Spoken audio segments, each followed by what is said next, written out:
In this video, I'm going to discuss one of the assignments in which you were supposed to fill the tables on the basis of given situations. There are some points which need to be clarified at this point. So here I have highlighted them. So in table 1, you can see one box highlighted.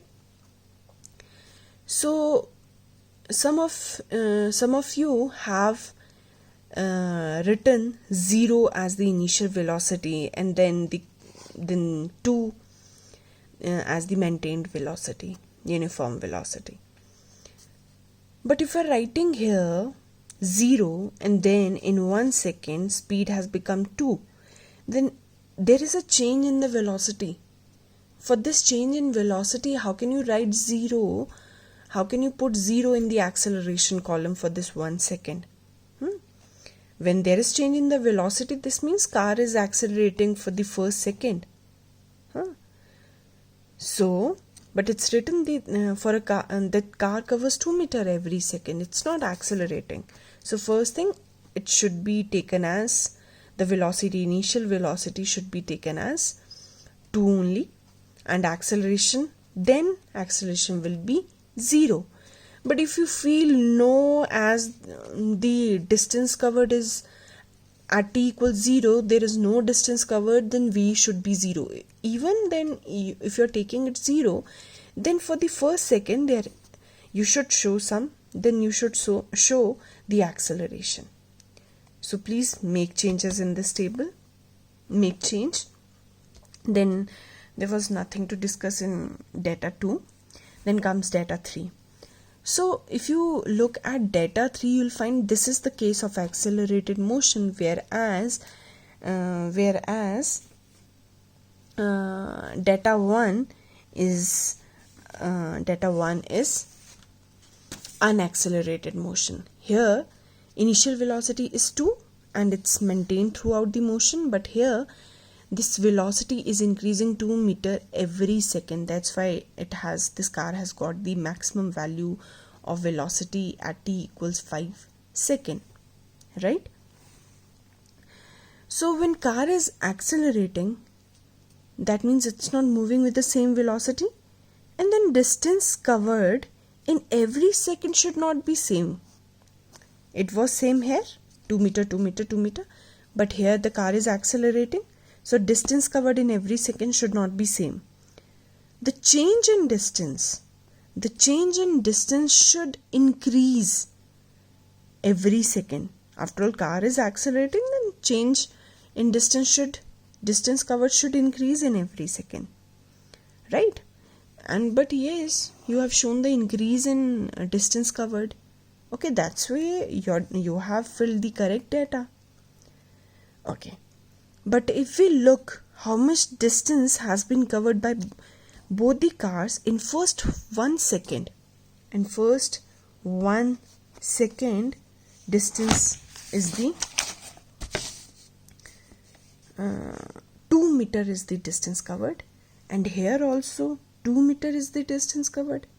No, it's wrong, because this car is accelerating. Its velocity has changed from 2 to 4. How can it cover 2? How can it cover the same distance as car 1? So so this means we have interpreted something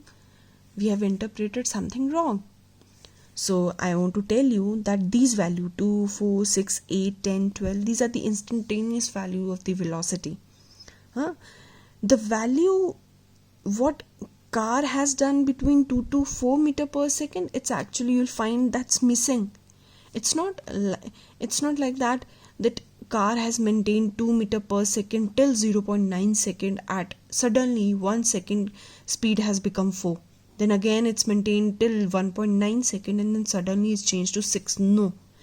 You have missed this part, you have misunderstood, or you have just forgotten to take into consideration that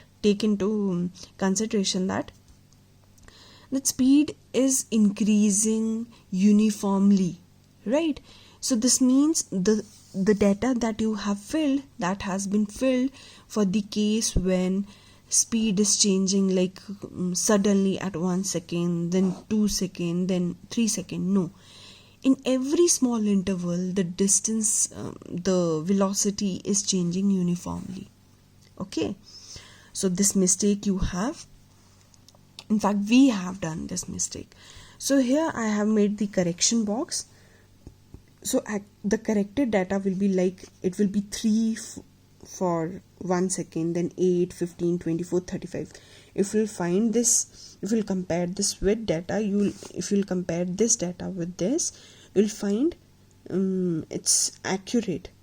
And you can see this, we expected this, we expected greater distance covered in first 1 second, and here it is greater.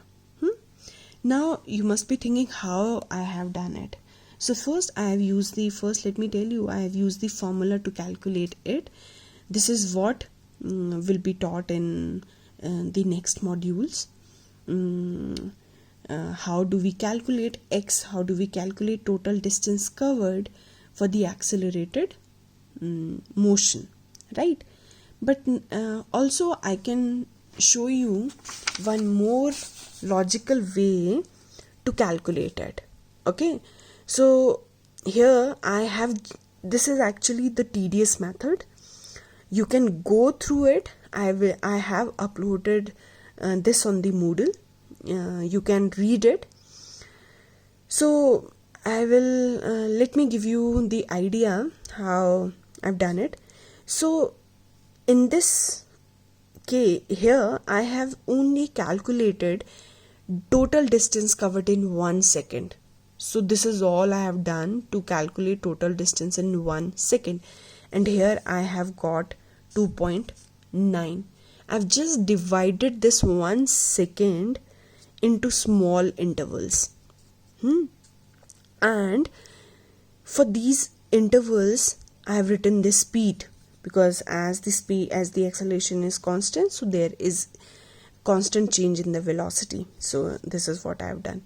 Then I have found change in x. How? Change in x equals velocity into time. And then I have found total distance covered, right? So this is how I have got it, 2.9.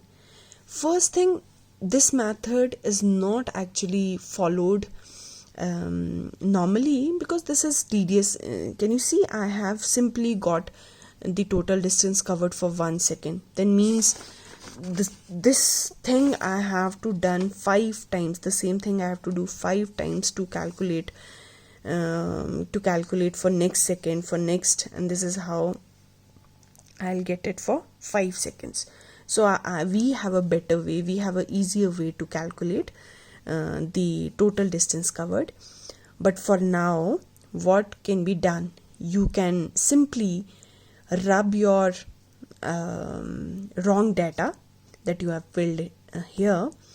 When you will learn that method to calculate total distance covered for the accelerated motion, you can fill it up. For now, please leave it blank.